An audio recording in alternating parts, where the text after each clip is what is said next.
TT exam का जो आदेश निकला है वो निरस्त करें। धरना प्रदर्शन 18 अप्रैल को होने जा रहा है। सुप्रीम कोर्ट के निर्णय की जो व्याख्या है शिक्षा विभाग द्वारा गलत की गई है।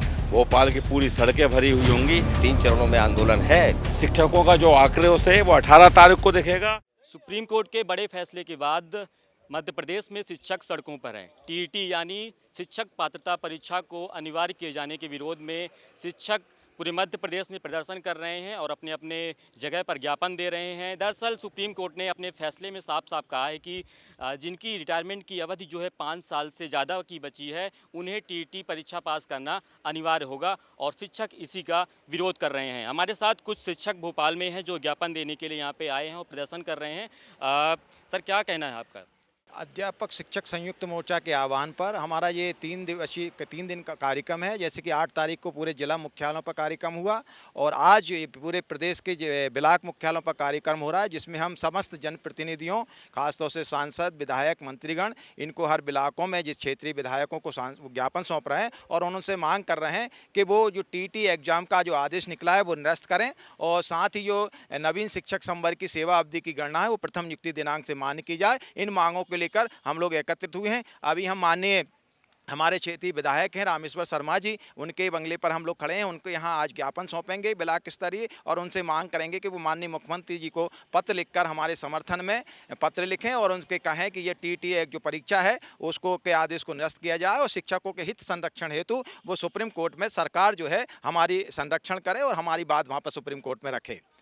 सुप्रीम कोर्ट का फैसला क्या है? क्या सुप्रीम कोर्ट का फैसला एक अशासकीय संस्था थी अंजुमन सोसाइटी महाराष्ट्र की, उसके अनुसार दिया गया था कि जो भी टीईटी टेस्ट होंगे, शिक्षकों की जो भर्ती होगी स्कूलों में, वो चाहे प्राइवेट संस्था हो या गवर्नमेंट संस्था हो, वहाँ पर उनको टीईटी एग्जाम के तहत लेगा। लेकिन इसकी जो सुप्रीम कोर्ट के निर्णय की जो व्याख्या है शिक्षा विभाग द्वारा गलत की गई है, क्योंकि टीईटी एग्जाम जो है 2011 में आया और आरटी एक्ट 2009 में है। तो ऐसी स्थिति में पुराने जो आरटी एक्ट 2009 के पूर्व की जो शिक्षकों की भर्ती है उन पर टीईटी परीक्षा थोपना न्याय संगत नहीं है और इसी को लेकर हम लड़ाई लड़ रहे हैं कि भाई 2000 से 9 के पूर्व के जो शिक्षक भर्ती हैं वो किसी न किसी शासन के नियम सेवा शर्तों के तहत भर्ती हुए थे, तो उनको टीईटी एग्जाम से दूर रखा जाए, मुक्त रखा जाए। यही हमारा पहले भी कहीं हुआ है प्रदेश में ऐसा कुछ मामला आपको सुनने को मिला है?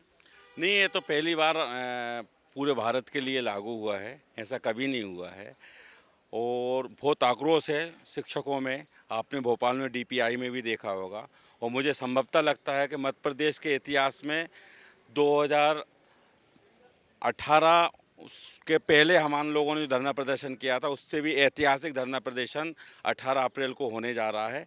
भोपाल की पूरी सड़कें भरी हुई होंगी। ये आक्रोश परीक्षा होने जा रही है उसके संबंध में नहीं, आक्रोश है कि 30 साल और 25 साल काम करने के बाद शिक्षकों का जो अपमान किया जा रहा है, सुप्रीम कोर्ट की बिना व्याख्या किए जो आदेश निकाला गया है उसका विरोध है और पूरी तरह हम विरोध करेंगे। परिवार सही शिक्षक भोपाल में उपस्थित होगा। क्या लगता है आपको सुप्रीम कोर्ट ने ऐसा फैसला क्यों दिया है? क्या लगता है? नहीं, सुप्रीम कोर्ट ने जो फैसला दिया उसकी तो सही से व्याख्या ही नहीं हुई है। सुप्रीम कोर्ट का मकसद कुछ और था और हमारे अधिकारियों ने उस मकसद को कुछ और कर लिया है। हमने उसका पूरा हिंदी रूपांतरण करवाया है। उसमें ऐसा कोई कहीं नहीं है कि 2011 से पहले के शिक्षकों की टीईटी परीक्षा लिया, कहीं भी ऐसा नहीं है। उन्होंने मनगढ़ंत वहाँ से सुप्रीम कोर्ट से आया और के द्विवेदी ने जो आदेश निकाला है वो बिना सरकार के संज्ञान के निकाला है। सरकार से बात हुई आपकी? कुछ सरकार से हमारे प्रतिनिधियों की बात हुई है। माननीय शिक्षा मंत्री जी ने कहा है कि हम इसका परीक्षण करा रहे हैं और परीक्षण कराने के बाद पुनर्विचार याचिका दायर करेंगे, ऐसा उन्होंने आश्वासन दिया है। लेकिन आश्वासन से काम नहीं चलता है। शिक्षकों का जो आक्रोश है वो 18 तारीख को दिखेगा। इससे पहले अगर मध्य प्रदेश शासन द्वारा पुनर्विचार याचिका दायर की जाती है तो वो आक्रोश स्वागत और सत्कार में हो जाएगा। हम माननीय मुख्यमंत्री जी का और मंत्री जी का स्वागत करेंगे कि उन्होंने शिक्षकों के साथ खड़ा होकर कंधे से कंधा मिलाया। अगर ऐसा नहीं होता है तो एक ऐतिहासिक धरना होगा। वो 18, 19, 20 कब तक चलेगा ये हमें भी पता नहीं है। शिक्षक सड़कों पर आ जाएंगे तो शिक्षा प्रभावित होगी। अब क्या लगता है आपको, कुछ असर पड़ेगा शिक्षा पर? जब अप्रैल का समय है, शिक्षा जरूरी है, इस समय स्कूलें लग रही हैं और शिक्षक सड़कों पर हैं, तो क्या इसका असर पड़ेगा शिक्षा पर?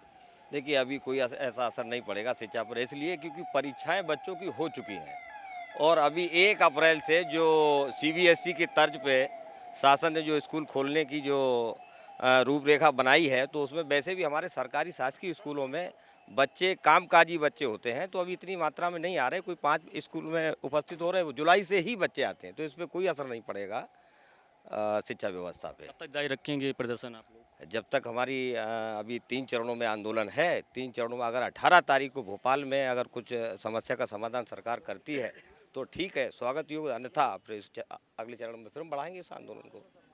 तो देखा आपने कि शिक्षक किस तरह से विरोध प्रदर्शन अपना जारी रख रहे हैं और कह रहे हैं कि अगर ये फैसला सही हमारे पक्ष में नहीं होता है तो हम और बड़ा विरोध प्रदर्शन करेंगे। मुख्यमंत्री जी को तक भी ज्ञापन देने के लिए शिक्षक यहाँ पर ऐसा कहते हुए दिखाई दे रहे हैं और उनका साफ साफ कहना है कि ये हमारे विरोध में जो ये फैसला जारी किया गया है इसको सरकार तुरंत वापस ले। TV 27 न्यूज़ की रिपोर्ट, आलोक त्रिपाठी, कैमरामैन बरपसन इरफान के साथ।